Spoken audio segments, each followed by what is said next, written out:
자, 오늘 말씀은 사도행전 11장 1절부터 8절 말씀입니다. 18절 말씀인데요.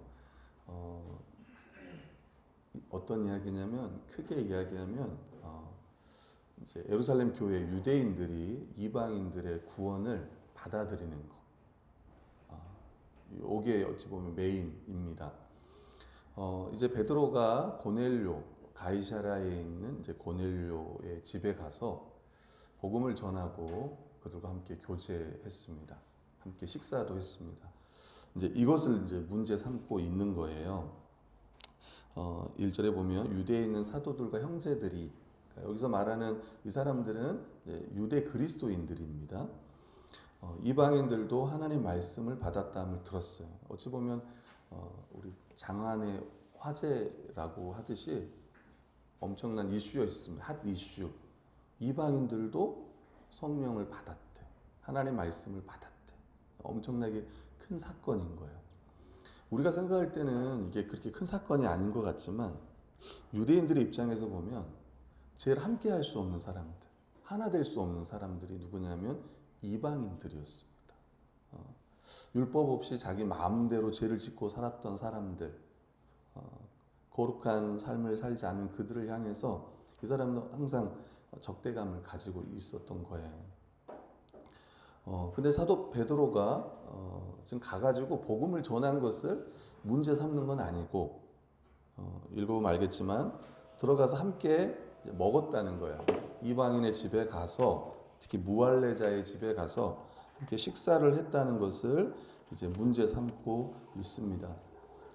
집에서 할 때도 우리 함께 좀 나누었는데, 율법에는 이방인들의 집에 가서 함께 먹는 것을 금하고 있냐? 잘은 모르겠습니다. 율법에 그런 조항이 있는지까지는 제가 잘 모르겠는데, 그 당시에 이제 전통이나 관습에 따르면 이방인의 집에 들어가서 식사하는 일은 하지 않았다고 해요. 반대로 유대인들의 집에 와서 이방인들이 식사를 하는 경우는 있었다고 합니다. 왜 반대로 안 갔냐면 이방인들은 제사 음식들을 막 먹을 수 있잖아요. 우리 지금 시대는 안 그렇지만 당시에는 그냥 이방 문화 자체가 이렇게 우상에게 그게 문화가 그러잖아요. 뭐 황제 숭배도 그렇고 당시에 그리스라든가 이런 로마 보면 이런 신전들도 많고 제사도 많이 지냈고, 또 거기 가야 또 이렇게 상업 활동도 할 수 있는 그런 문화, 우상 숭배하는 문화 가운데 살았기 때문에 이제 이방인의 집에 가면 그 음식이라든가 이런 것들이 이제 제사 지낸 음식이 있을 수 있기 때문에 이방인의 집에 가서 식사하지는 않았다고 해요. 도로 이방인들이 와서 유대인들과 함께 식사하는 일이 있었다고 하는데, 뭐 그건 이제 책에서 본 이야기라 정확히는 모르겠습니다. 근데 어떻게 유대인으로서 이방인의 집에 가서 너희가 함께 밥을 먹을 수 있었냐? 그러면서 비난하는 이야기가 1절부터 3절 이야기고요. 4절부터 16절은 이제 베드로가 이야기를 듣고 어떻게 보면 쭉 어떤 일이 있었는지, 가이사라의 집에 가서 내가 고넬료에게 복음 전할 때 어떤 일이 일어났는지를 쭉 설명합니다. 그게 이제 16절까지 이야기인데요. 4절부터 13절까지는 요바에서 베드로가 기도할 때 본 환상과 또 가이사라의 고넬료의 집으로 간 경위를 내가 성령의 인도하심 따라 갔다라는 것들을요 잘 설명해요. 근데 앞에 부분이 좀 다른 거는 6명이 함께 했다고 이야기합니다. 보통 여러분 왜 베드로가 데리고 왔을까, 이 사람들을? 혹시 뭐 보디가드입니까, 이 사람들이? 경호원들이에요? 아니면 배가 고파서 같이 나도 이방인의 밥을 먹고 싶다. 어떻게 나도 한번 맛집 한번 가보자. 백부장의 집이 뭐 작지 않았을 거 아닙니까, 그죠? 100명의 부하들을 데리고 있는 장교인데 아마도 베드로는 이 사람들을 증인으로 데리고 간 것 같아요. 보통 유대인들은 2~3명의 증인만 있으면 되잖아요. 근데 6명을 데리고, 배의 수를 데리고 가고 있습니다. 이런 걸 통해서 우리가 알 수 있는 거는 베드로가 거기 간 것이 자기가 그냥 가고 싶어서 스스로의 의지가 아니라 하나님의 뜻과 명령을 따라 된 것이라는 걸 이야기해요. 특별히 이 베드로가 봤던 음식 환상, 하늘에서요 내려오잖아요. 우린 뭐 이미 읽었던 이야기지만 하늘에서 내려옵니다. 여러분 6절 한번 볼까요? 6절 시작. 이것을 주목하여 보니 땅에 네 발 가진 것과 들짐승 것과 기는 것과 공중에 나는 것들이 보이더라. 여러분 여기 보면 6절 말씀 보면요. 어찌 보면 땅의 모든 짐승이 다 들어있다고 보면 돼요. 모든 짐승. 근데 하나님께서 잡아먹으라. 7절에 보면 일어나 잡아먹으라. 8절에 보면 저 그럴 수 없습니다. 속되거나 깨끗하지 아니한 것을 거기는 부정한 동물들 유대인들이 먹지 않았던 뭐 돼지 같은 건 안 먹었잖아요. 기는 것도 안 먹었고 그런 것들을 먹은 적이 없습니다. 9절에 보니까 아니다. 하나님 깨끗하게 하신 것을 내가 속되다 하지 말라. 이런 일이 3번 있으니 모든 것이 다시 하늘로 끌려 올라갔더라. 다시 말하면 요것들이 다시 올라갔다는 말은 하나님께로 다시 끌려 올라갔다는 말은 하나님께서 다 받았다는 이야기예요. 우리는 이 부정한 짐승들이 결국 이야기하는 게 누군 줄 알죠. 이방인들인 거예요. 그러니까 하나님은 유대인뿐만 아니라 이방인들도 다 받으신다라는 이야기인 겁니다. 이제 그게 그 다음 이제 해석이죠. 11절부터 이야기하는 마침 세 사람이 베드로를 찾아왔습니다. 11절에 보면 가이사랴에서 내게로 보낸 사람이라. 고넬료가 세 사람을 보냈어요. 기억나요? 이 세 사람 누군지? 하인 2사람과 자기 부하 중에 경건한 부하를 보냈다고 이야기했잖아요. 12절에 성령이 내게 명하사 아무 의심 말고 함께 가라. 이 6 형제도 나와 함께 가서 그 사람의 집에 들어가니. 그때 이제 고넬료가 이제 13절부터 쭉 이제 이야기를 해요. 쭉 이야기합니다. 베드로를 청하라. 참 이런 거 보면 성령께서는 이렇게 말씀하시는 게 참 애매모호하지 않아요. 혹시 우리 청년들도 혹시 기도하는 청년들 있을지 모르겠지만 하나님 이름을 알려주세요. 제가 결혼을 해야 되는데 어디에 살고 있는 요바에 있는 어떤 처녀라고 알려주세요. 저는 서울 자매가 좋습니다. 아닙니다. 우리 청년들 중에 제주도 가고 싶은 청년이 있으니까 저는 제주도에 있는 어떤 성씨를 알려주세요. 뭐 그런지는 않겠죠. 예. 보통 성경에서 나오는 또 여러분 대개 성경에서 나오는 이런 구체적인 일들은 또 우리 일상에서 일어나는 일들이 아니고 구원의 역사에 있을 때 이렇게 구체적으로 나와요. 이걸 또 그냥 막 생각하면 안 됩니다. 막 보편적으로 해가지고 해석하면 안 되겠죠. 우리는 하나님께서 이방인들을 구원하기 위해서 환상도 보여주셨고 이걸 통해서 하나님의 계시, 하나님의 구원 계획을 알려주셨고 뿐만 아니라 성령께서도 인도하시는 거예요. 고넬료에게 인도하시고 그리고 거기에서 이제 구원받을 말씀을요 전하게 하시는 겁니다. 너와 내 온 집이 구원받을 말씀을 내게 이르리라. 구원받으리라고 했기 때문에 수동태예요. 오늘 성경에 보면요 하나님께서 나를 보내셨다. 또 하나님께서 성령을 내리셨다. 이런 것들은 다 하나님께서 하신 일들을 이렇게 드러내는 거예요. 여러분 고넬료는 어떤 사람이었습니까? 여러분 고넬료는 경건한 사람이었고 기도하는 사람이었고 때에 따라 매일 기도했던 사람이었고요. 특별히 이 유대의 어려운 사람들 구제에 힘썼던 사람이에요. 그렇다면 이렇게 했기 때문에 이 사람이 구원을 받았나? 아닙니다. 근데 이 사람은 이미 하나님을 경외했던 자이기 때문에 구원받을 가능성이 높았던 사람이에요. 근데 하나님의 구원 방식은 동일합니다. 뭘 믿어야 되죠? 예수 그리스도를 믿어야 돼요. 다시 이야기하면 구원받을 말씀을 내게 이르리라고 했던 이 말씀, 예수 그리스도에 관한 이 메시지를요 들음으로 거기에 아멘함으로 구원을 받을 수 있다는 거예요. 다시 한번 정리하면 구원은 하나님이 베푸신 것이고 예수 그리스도의 복음을 듣고 아멘할 때 받을 수 있다는 겁니다. 베드로가 이제 말을 시작합니다. 설교를 시작할 때 말을 시작할 때 그리스도에 관련된 복음, 예수 그리스도가 만유해 주시다 하면서 이 십자가와 이 부활의 복음, 그분이 주가 되신 것을요 쭉 전할 때 성령이 그들에게 임하시기를 처음 우리에게 하신 것 같이 했다라고 오늘 성경을 이야기합니다. 저는 기대하는 바가 있어요. 말씀을 들어야 된다 이거였습니다. 저는 우리 특별히 부모님들이 요걸 좀 명심하면 좋겠다 싶어요. 저도 부모지요. 아이들이 우리가 회심을 위해 기도하잖아요, 여러분. 아이들 어떻게 구원받을 수 있을까? 다른 게 아니에요. 말씀을 들어야 되는 거예요. 당연히 저는 말씀을 잘 전해야 되겠죠. 복음 메시지를 잘 전하고 또 우리 선생님도 애써야겠지만 다른 게 없어요, 여러분. 우리 아이들이 말씀을 잘 들을 때 또 그 말씀 앞에 아멘 하려고 들으려고 할 때 여러분 지금까지 인류 역사상 내가 정말 복음을 믿고 싶은데 믿지 않는 경우는 거의 없을 겁니다. 오늘 성경도 보면 그러잖아요. 말씀을 듣기 시작할 때부터 성령이 오셨다는 거야. 이상하잖아요. 말씀을 다 들어가지고 성령이 온 것도 아니고 복음을 시작할 때, 말을 시작할 때에 그때 성령이 그들에게 임하셨다고 하잖아요. 이미 이제 고넬료는 들을 준비가 돼 있었던 사람이었죠. 이미 하나님을 경외했던 사람이고. 여러분 사도 바울도 마찬가지지 않습니까? 그는 지금까지 메시아를 기다렸던 사람이에요. 여러분 유대인들은 그냥 메시아를 기다렸던 사람들이에요.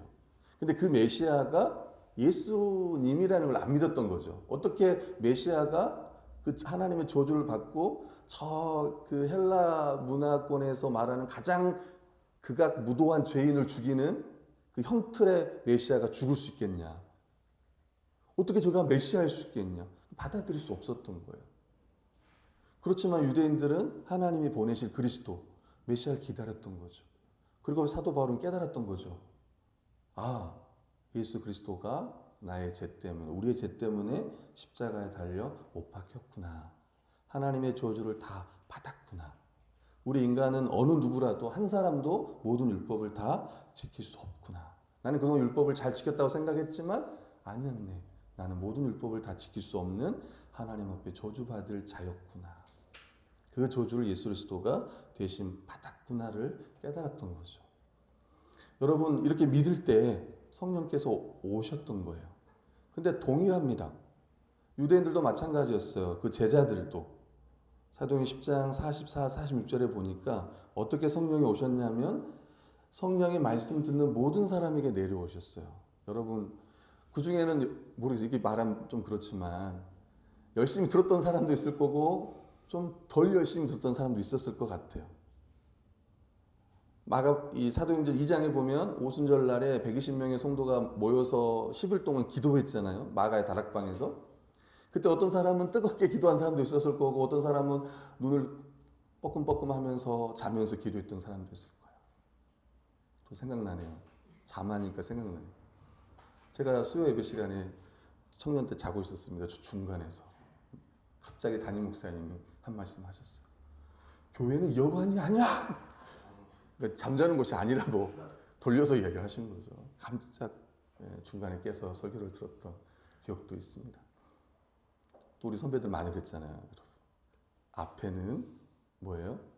금자리, 중간은 은자리, 또 제일 뒷자리는 잠자리라고. 당연히 동자리로 생각했지만 똥자리로 생각했지만 마지막에 잠자리라고. 저는 그 120명의 성도가 정말 뜨겁게 기도했겠지만 한두 명 정도는 약간 막 졸리기도 하고 막 그러지 않았을까요? 근데 성경은 모든 사람이 다 성령을 받았다고 이야기해요. 누가 성령을 받냐면 정말 뜨겁게 기도하고 열심히 한 사람도 받겠지만 예수 그리스도를 믿는 사람이 받는 거예요. 오늘 성경에 한 사람도 빠짐없이 모두에게 성령이 내렸다고 이야기합니다. 뿐만 아니라 성령이 오신 것을 어떻게 증거합니까? 그들이 방언을 해요. 방언. 근데 그 방언이 어떤 방언이었냐면 그 방언이 하나님을 높이는 방언이었어요. 하나님께 영광 돌리는 예수 그리스도를 통해서 하나님께서 우리에게 구원의 은혜를 베푸셨구나라는 것을 각 나라의 말로 말했던 거예요. 그리고 그걸 통해서 이 복음이 모든 열방까지 전해질 거라는 것들을 성경은 이야기해 주고 있는 거예요. 사도행전 2장에 나왔던 오순절, 그리고 8장에 나왔던 이 사마리아의 오순절, 그리고 오늘 10장에 나오는 이방인의 오순절, 이 모든 사건이 동일한 한 사건이었던 거예요. 그때 베드로가 뭘 생각했냐면 주의 말씀을 생각했다고 합니다. 그게 16절입니다. 같이 한번 읽어보겠습니다. 시작. 내가 주의 말씀에 너희는 성령으로 세례를 받으리라 하신 것이 생각났노라. 실제로 자기들도 성령을 받았지만 이방인들도 성령을 받을 거라는 생각을 못했는데 그들도 동일한 성령을 받는 거예요. 그리고 예수님께서 하셨던 말씀, 승천하기 전에 했던 말씀, 사도행전 1장 5절 같이 읽어보겠습니다. 시작. 요한은 물로 세례를 베풀었으나 너희는 몇 날이 못되어 성령으로 세례를 받으리라 하셨느니라. 예, 이 주의 말씀이 성취가 된 겁니다. 그리고 이 할례 받지 못한 자들에게 구원의 말씀을 전하시고 성령을 내리신 분이 누구냐? 하나님이시라는 거예요. 예루살렘 교회는 바로 이 모든 일을 시작하고 이루신 분이 하나님이시라는 것을요 인정해야 돼요. 여러분, 사도행전은 우리가 잘 알다시피 1장 8절에 보면 오직 성령이 너에게 임하시면 너희가 권능을 받고 예루살렘과 온 유대와 사마리아와 땅끝까지 이르러 내 증인이 되리라. 성령이 너에게 임하시면, 그리고 성령 받은 그들이 이제 예수 그리스도의 이름을 이방인에게 전했고, 이제 예루살렘 교회가 이것을 본격적으로 인정하면요 어떻게 돼요? 복음이 쫙 나가는 거예요. 어디까지 갑니까? 복음이 땅끝까지. 그때 땅끝은 어디였습니까? 네, 서바나, 스페인이라고 하는 거기까지. 우리도 스페인을 가고 싶어요. 라리가 스페인으로 가고 싶어요. 그래도 라리가 있는 거기로 가고 싶습니다. 로마도 가고 싶고 가고 싶습니다. 그리고 보면은 이제 11장 다음 이야기가 뭐냐면 어느 교회가 세워집니까? 네, 이방인의 전초기지라고 하는, 성교의 전초기지라고 하는 안디옥 교회가 세워지는 거예요. 이제 본격적으로 이 성교의 문이 확 열려요. 그래서 특별히 이 예루살렘 교회가 이것을 인정하는, 이방인의 이 구원의 문이 열렸다는 거, 이방인도 하나님께서 받아주셨다는 거, 요거를 인정하는 게 너무나 신학적으로도 그렇고 너무 중요한 문제였던 거예요. 우리 세 번째입니다. 17, 18절입니다. 베드로가 동일한 선물을 주셨다. 우리가 주 예수를 믿을 때 주신 것 같은 선물을 그들에게 주셨다. 제가 물어보고 싶어요. 여러분, 이 선물을 뭐라고 생각합니까? 네. 뭘 것 같아요, 여러분? 구원, 또 성령, 또 뭐 뒤에 나오는 생명 얻는 회개, 아마 다 뭐 포함될 수 있겠습니다.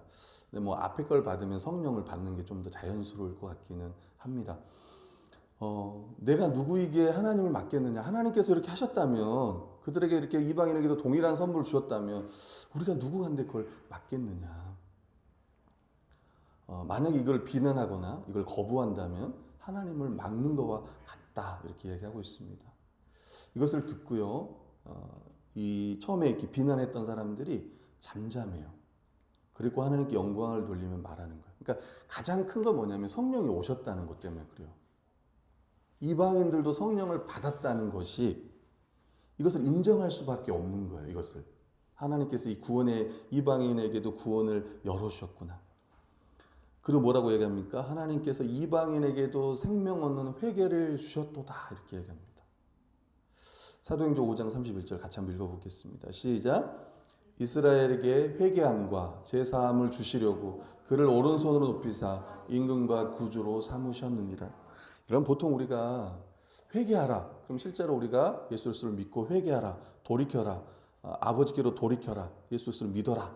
근데 오늘 성경은 회개함과 제사함을 주시려고 하나님께서 예수 그리스도를 임금과 구주로 삼으셨다, 이렇게 이야기해요. 그러니까 회개, 우리가 하는 회개가 이야기하는 게 아니라 그것조차도 하나님께서 하신 거라고 이야기해요. 아멘. 복음이 이방인을 향하는 그 길목을 막고 있었던 이런 이제 결정적 이런 장애물들, 이것들을 오늘 본문에 보면 이게 깨지고 있습니다. 이방인 전도가 이제는 더 이상 유대 교회 안에 이제 문제가 될 수 없다는 것들을 보여주고 있고, 이제 본격적으로는 진짜 이걸 딱 결정한 건 언제냐면 15장이에요. 그러니까 11장에 한번 이야기하고 진짜 결정된 건 예루살렘 교회. 다음에 우리가 15장 보면 알겠지만 그때 예루살렘 회의 때 딱 결정돼요. 이방인들에게. 왜냐하면 계속 율법을 지켜야 된다. 어떤 사람 막 이렇게 이야기하니까 15장 보면 아니다. 세 가지만 이야기하는 부분이 나와요. 뭐죠? 시체를 만지지 말라 그랬나요? 그리고 뭐죠? 네, 피 묻은 고기 먹지 말라. 또 이렇게 몇 가지가 있습니다. 그거 말고는 자유롭게 하라 이렇게 이야기를 하는 거야. 이제 이런 모든 장벽들이 깨어지고 이제 이방인을 향한 이 복음의 이 진군의 역사가요. 이제 시작될 거예요. 이제 이번 주부터 연구할 본문 11장 19절부터 이제 안디옥 교회가 세워지고 땅 끝까지 저 로마 지나 스페인까지 이제 복음이 전해지는 이야기가 쭉 이야기 나오고 있습니다. 자, 묵상과 적용 보겠습니다. 첫 번째요. 이방인의 구원입니다. 결국 이방인의 구원은 하나님의 처음부터 계획이었습니다. 그래서 이 사건은 하나님의 약속이 성취되어지는 사건이에요. 우리 창세기 12장 1절 3절 같이 한번 읽어보겠습니다. 시작. 여호와께서 아브라함에게 이르시되 너는 너의 고향과 친척과 아버지의 집을 떠나 내가 내게 보여줄 땅으로 가라. 내가 너로 큰 민족을 이루고 내가 내게 복을 주어 내 이름을 창대하게 하리니 너는 복이 될지라. 너를 축복하는 자에게 내가 복을 내리고 너를 저주하는 자에게는 내가 저주하리니 땅의 모든 족속이 너로 말미암아 복을 얻을 것이니라. 아멘. 땅의 모든 족속이 아브라함에게 하셨던 그 약속, 하나님 나라를 이루겠다고 하신 그 약속이 성취되어질 거다. 너로 말미암아 복을 얻게 될 거다. 여기서 말한 복이 이제 하나님 나라요 구원과 이런 게 되겠죠. 누가복음 24장 47절 읽어보겠습니다. 시작. 또 그의 이름으로 제사함을 받게 하는 회개가 예루살렘에서 시작하여 모든 족속에게 전파될 것이 기록되었으니. 아멘. 결국 하나님께서는 유대인뿐만 아니라 이방인, 더 나아가 모든 사람이 구원받기를 하나님 원하는 거고요. 요걸 통해서 약속이 성취됐다는 걸 더 드러내주고 있습니다. 두 번째는 하나님은 유대인이 주 예수 그리스도를 믿을 때 주신 것 같은 선물을 이방인에게도 주셨습니다. 그게 17절입니다. 우리 고린도전서 12장 12, 13절 같이 한번 읽어보겠습니다. 시작. 몸은 하나인데 많은 지체가 있고 몸의 지체가 많으나 한 몸인과 같이 그리스도도 그러하니라.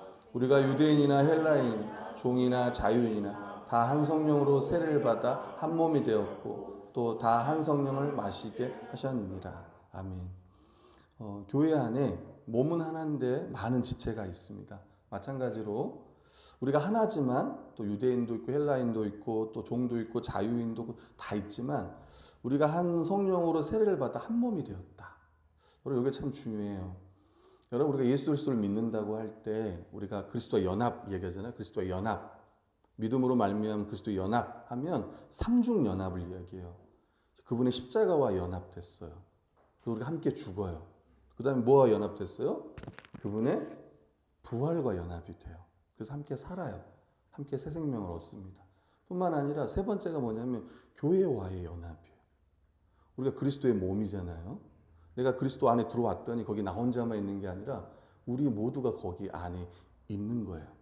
우리가 복수로 같이 있는 거예요. 단수가 아니라 복수로 같이 있는 거예요. 그리스도 안에 있는 존재가 된 거예요. 어떻게 그게 가능하냐? 성령으로 말미암아 한 성령으로 세례를 받아 한 몸이 되었다라고 이렇게 성경은 이야기하고 있습니다. 이제 우리가 교회론적으로 우리가 한 성전, 한 백성, 한 성전, 한 가족이 되었다고 성경은 말하고 있어요. 동일한 성령을 받았다. 여러분 새 언약이라고 말하는 여러분 새 언약의 핵심이 뭡니까? 여러분 남유다와 북이스라엘이 나눠졌잖아요. 그죠? 우상 숭배로 두 나라가 나눠졌는데 에스겔에서도 그렇고 이사야도 그렇고 다시 하나가 될 거다. 너희가 성령을 받아 다시 한 나라가 될 거다. 이렇게 이제 예언을 합니다. 실제로 한 몸이 돼요. 어떻게 그게 성취가 되냐면 교회로 성취가 돼요. 여러분 당시 지금은 그렇지만 우리나라는 지금 다 우리나라 사람밖에 없잖아요. 그죠? 근데 당시에 로마라든가 에베소라든가 이런 그 당시 아시아 지금 아시아가 아니라 터키 쪽 그쪽 아시아에 보면 거기 안에는 막 우리가 말하는 디아스포라 유대인들도 있고 실제 정말 이방인도 있고 또 어디 아무튼 여러 민족이 막 다 섞여 있잖아요. 교회 안에 있는 거예요. 유대인과 이방인들. 서로 하나 될 수 없는 사람들이 있는 거예요. 그리고 어떤 사람은 너희가 막 고기도 마음껏 먹는 사람이 있고 어떤 사람은 유대인들 안 먹고 서로 막 비난하고 우리가 더 믿음이 강하다. 로마에서 보면 이 음식을 먹는 마음껏 먹을 수 있는 우리는 믿음이 강하다. 못 먹는 유대인들은 우린 믿음이 약하다. 이렇게 생각하기도 하고 서로 비난하고 정죄하기도 하는데 그때 사도 바울이 뭐라고 하냐면 받으라 그래요. 받으라. 그러면서 다시 몸이 하나다. 그리고 여러 지체가 있다. 이렇게 이야기하지 않습니까? 예수 그리스도의 십자가로 말미암아 이 서로 적대감 갖고 있었는데 특히 유대인들이 더 근데 이것들을 십자가로 말미암아 이 모든 것들을 다 없앴다고 이야기해요. 그리고 한 몸이 되게 하셨고 한 새 사람을 지었다고 이야기합니다. 그리고 이제는 우리가 유대인과 이방인이 하나 되어 하나님 아버지께 예배하는 자로 있다라고 이야기하는 거예요.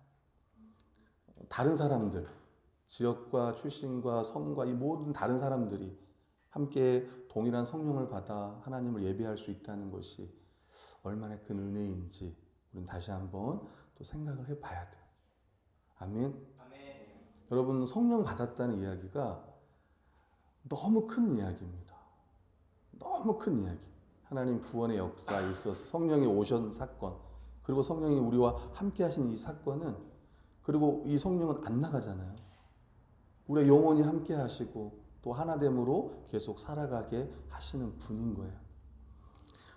두 번째는요. 교회의 연합을 한 번 더 생각해 보면 제가 좀 생각했던 건 그랬습니다.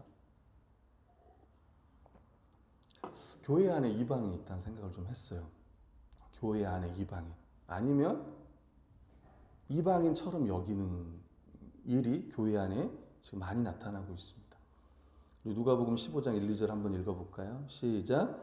모든 세리와 죄인들이 말씀을 들으러 가까이 나아오니 바리새인과 서기관과 수군거려 이르되 이 사람이 죄인을 영접하고 음식을 같이 먹는다 하더라. 당시에 죄인이라고 말했던 세리, 이스라엘의 세금을 걷어가지고 로마에 바치는 어떻게 보면 매국노라 여겼던 사람들이 세리, 그리고 여러분 잘 아는 세리장, 사케오 이런 사람들, 그리고 죄인들, 이 사람들이 말씀을 들으러 예수님께 가까이 나갔던 거예요. 또 예수님은 그 사람들과 함께 같이 밥을 먹어 그 사람들 영접하고 그리고 함께 식사를 해요. 그러니까 바리새인들이 막 수군거려요. 저가 어떻게 저 죄인들과 함께 식사하는가? 어떻게 우리랑 밥을 먹어야지. 하나님 말씀대로 살아가는 바리새인과 서기관인 우리와 밥을 먹어야지. 왜 저 사람들과 지금 예수님이 함께 하는가? 심지어 예수님의 별명이 뭔지 아세요, 여러분? 혹시 아시는 분? 예수님의 별명. 식탐이 많은 사람. 네, 맞아요. 먹기를 탐하는 자. 우리 교회도 몇 명 있습니다. 저를 포함해서 몇 명 있습니다. 이따가 볼 수 있습니다. 이따가. 그래서 오늘 저는 조금만 먹을 생각하고 있는데 예수님의 별명이 그랬다는 거예요. 항상 죄인들과 함께하면 식사하고 막 예수님은 이것 때문에 그 사람들이 오는 것을 거부하지 않았다. 그 당시 또 제일 천시받았던 아이들이잖아요. 예수님은 설교할 때 아이들이 와 그러면 막 가! 그런데 예수님이 안아주고 천국은 이런 자의 것이라고 하면서 예수님께서 하지 않으셨나요?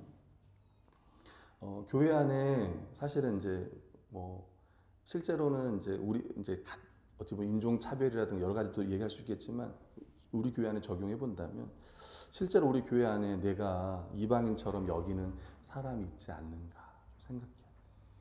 관심도 안 가고 내가 섬기고 싶은 마음도 많이 없고 그렇다면 어찌 보면 이 사람은 나에게 있어 이방인인 거예요. 이방인. 예수님께서는 그 다음 계속 이야기하는데 뭐라고 하냐면 그래서 나온 이야기가 여러분 탕자의 비유가 거기 나오잖아요. 앞에 건 제가 생략했습니다. 앞에 건 이야기 아시죠? 탕자가 아버지한테 돈 받아가지고 둘째 아들이 돈 받아가지고 허랑방탕하게 썼습니다. 그리고 막 너무 힘든 상황에 나라까지 어려워졌어요. 흉년까지 들어가지고 돼지가 먹는 열매, 쥐염 열매 그것도 막 못 먹고 그 허기진 배로 그 돼지 그 우막 이렇게 누워가지고 하늘을 쳐다보며 우리 집에는 우리 아버지 품꾼들은 얼마나 잘 먹는가. 다시 돌아가자. 내가 아버지께 죄 지었다고 하자. 아버지한테 갔더니 아버지 어땠습니까? 아버지는 막 아들을 보면서 막 달려가지고 처음에 무서울지도 몰라. 아버지가 기다리고 있었어요. 아들이 언제 올까? 계속 기다리고 있다가 아들이 와 보여. 맨발로 걸어오는 아들이 보여. 아버지가 막 달려가. 너무 무서웠던 거예요.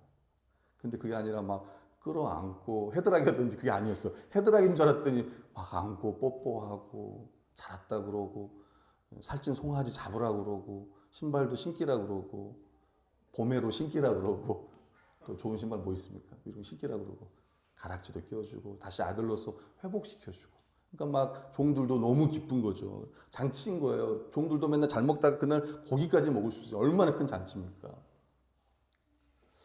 근데 그때 갑자기 이제 형이 바깥에서 소리를 듣잖아요. 그래서 오늘 그 형 이야기예요. 25절부터 32절은 형 이야기입니다. 형은 또 밭에서 돌아와. 또 열심히 일하고 돌아와. 해필이면 또. 근데 집에 가까이 오니까 막 풍악도 울리고 춤추는 소리도 듣고 한 종을 불러 묻습니다. 당신의 동생이 돌아왔음에 아버지가 건강한 그를 맞아들이게 됨으로 인하여 살찐 송아지를 잡았습니다. 그가 노하여 들어가고자 하지 아니하거늘 아버지가 나와서 권합니다. 아버지께서 말하는 거예요. 내가 여러 해 아버지를 섬겨 이제 그 큰아들이 말하는 거예요. 내가 여러 해 동안 아버지를 섬겼습니다.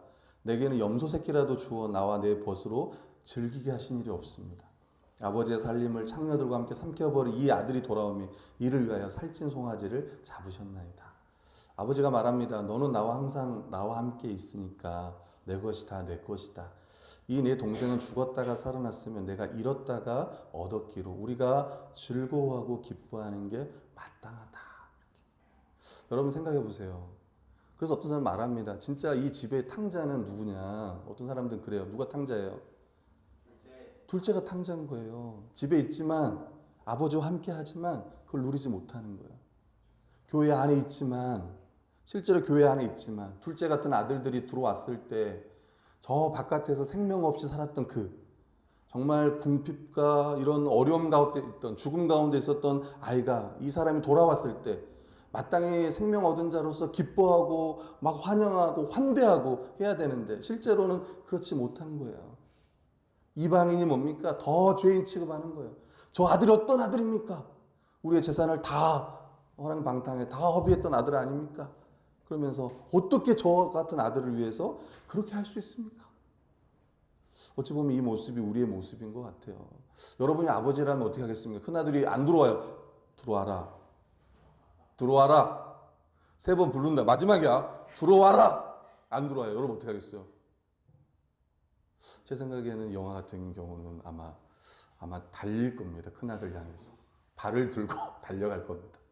제 생각이었어요. 만약 안 들어오면 아마 날라차기를 하지 않을까 조심스럽게 생각해봐요. 근데 아버지는 또 그런 분이 아니야. 아들을 권해. 아들아, 다 내 것이 네 것 아니냐. 저 아들은 죽었다가 살아난 아들이 아니냐. 그러니까 당시에 이 유대인들, 바리새인 서기관들 그렇게 죄인 취급했던 저들 예수 그리스도가 그를 바라보실 때 하나님은 그들을 어떻게 정말 죽었다 살아난 사람들 아니냐 이렇게 보는 거예요. 우리가 혹시 이방인이라고 생각하는 사람들, 이 교회 안에 들어온 사람들, 도리어 아버지가 그러잖아요. 우리가 함께 즐거워하고 기뻐하는 게 마땅하다. 사랑하는 성도 여러분, 우리 교회 안에 있는 지체들 가운데 단 한 사람이라도 혹시 나는 그 지체를 생각하면 즐겁지 않습니다. 저 목사님 생각하면요. 즐겁지 않아요. 제일 즐거울 때 목사님 먹을 때. 저 먹을 때 보는 게 제일 즐거워요. 그게 아니라 정말 우리 하늘이부터 해가지고 우리 효창 형제까지 우리 모든 성도 예리까지 다 생각할 때 내가 그 지체만을 생각해도 나는 너무 즐겁고 나는 너무 기쁘다. 아멘. 더 나아가 예수 그리스도 믿지 않는 사람들, 내 직장 동료들, 그 사람만 생각해도 나는 화가 나. 기쁘지 않아. 근데 하나님은 그렇게 말하지 않을 거예요. 우리가 즐거워하고 기뻐하는 게 마땅할 것이다. 저가 예수 그리스도를 믿어 하나님의 백성이 된다면 그것만큼 기쁘고 즐거운 일이 어디 있겠는가. 죄인 한 사람이 회개하면 천국에선 잔치가 열린다고 하잖아요. 사도행전 2장 46, 47 한번 읽어볼게요. 시작. 날마다 마음을 같이하여 성전에 모이기를 힘쓰고 집에서 떡을 떼며 기쁨과 순전한 마음으로 음식을 먹고 하나님을 찬미하며 또 온 백성의 칭송을 받으니 주께서 구원받는 사람을 날마다 더하게 하십니다. 아멘. 그럼 베드로가 이방인의 집에서, 이 고넬료의 집에서 식사할 때 어땠을까요? 정말 기쁘지 않았을까요? 그리고 한 번도 먹어보지 못한 음식들이 나오지 않았을까요? 여러분, 유대인들이 함께 성도들과 교제할 때 어땠냐면 집에서 떡을 떼고 기쁨과 순전한 마음으로 음식을 먹었대요. 예전에 설교 나누면 저는 기억합니다. 제가 한 말이 아니라 제가 로이드 존스 책을 읽었는데 그런 표현을 쓰는 거예요. 정말 성도들과 식사하는 게 기쁘냐라고 하는 게 질문이었어요. 그 책에. 그래서 제가 설교 시간에 얘기했잖아요. 우리가 밥을 먹을 수 있잖아요. 아니요. 교회 사람이 아니라 내가 정말 싫어하는 어떤 사람과도 밥을 먹을 수 있습니다. 그건 두 번째라 하더라도 내가 교회 안에서 내가 함께 식사해요. 지체들과 따로 성도들과 해요. 억지로 할 수 있어요. 억지로 먹을 수 있어요. 근데 정말 우리가 한 몸이고 한 가족이라면 정말 그렇게 함께하는 것이 너무 기쁜 거 아니냐. 어떤 순전한 마음, 어떤 생각이, 내가 이렇게 하면 어떻겠지가 아니라 그냥 함께 한 몸 한 가족으로 식사하는 거. 그래서 주일날 함께 밥 먹는 게 너무 중요해요. 오늘 성우가 좀 늦게 왔더라고. 일찍 와서 준비해야 되는데. 아마 그래서 우리 성우는 밥을 조금만 먹지 않을까. 조심스럽게 생각해 봅니다. 참 우리 성우가 보면은 함께 식사하고 이런 걸 너무 좋아해요. 그 상사분 끝까지 있어. 다른 사람들 다 밥 먹었는데 끝까지 또 우리 서하루와 밥 챙겨주면서 이렇게 끝까지 하는 모습들 부러울 때가 있습니다. 여러분 함께 성도들과 교제하고 이런 것이 참 기쁜 일이에요. 너무 감사한 일이고 그게 회복되었으면 좋겠습니다. 주일뿐만 아니라 주일을 넘어선 그 일상의 교제가 우리에게 필요해요. 형제애. 그래서 제가 신방할 때도 많이 물었어요. 복음 전하고 싶은 사람도 물었고 또 교회에서 내가 더 사랑하고 관심 가져야 할 사람이 누구냐 이런 것도 좀 물었어요. 우리 교회가 더 마음 가져야 될 이방인 아니면 혹시 내가 우리 교회 안에서 이방인처럼 여겨진다면 또 손을 내미세요. 함께 합시다. 함께 교제합시다. 손을 내미는 거예요. 네. 그리고 우리 테니스 선교회는 항상 손을 여러분에게 내밀고 있습니다. 이제 우리 불신자 한 명이 곧 합류할 것 같습니다. 이제 테니스 모임에서 선교회로 발전할 것 같습니다. 아마 이번 주가 그런 날이 되지 않을까 생각하고 있는데 지난주 온다고 했는데 못 왔는데 아마 이번 주 오지 않을까 그런 생각이 들어요. 세 번째는 복음의 능력입니다. 존 스토트 책에 있는 걸 좀 정리해 봤는데 보면 누가는 이제 사울과 고넬료 회심에 대해서 자세히 이야기했다. 두 사람의 차이는 상당했다. 인종 면에서 사울은 유대인이었고 고넬료는 이방인이었고 문화 면에서 사울은 어찌 보면 율법학자였고 고넬료는 군인이었습니다. 종교 면에서 사울은 고집불통이었고 고넬료는 구도자였어요. 그러나 두 사람 모두 하나님의 은혜로운 주권에 의해 회심했습니다. 둘 다 죄사함과 성령의 똑같이 받았어요.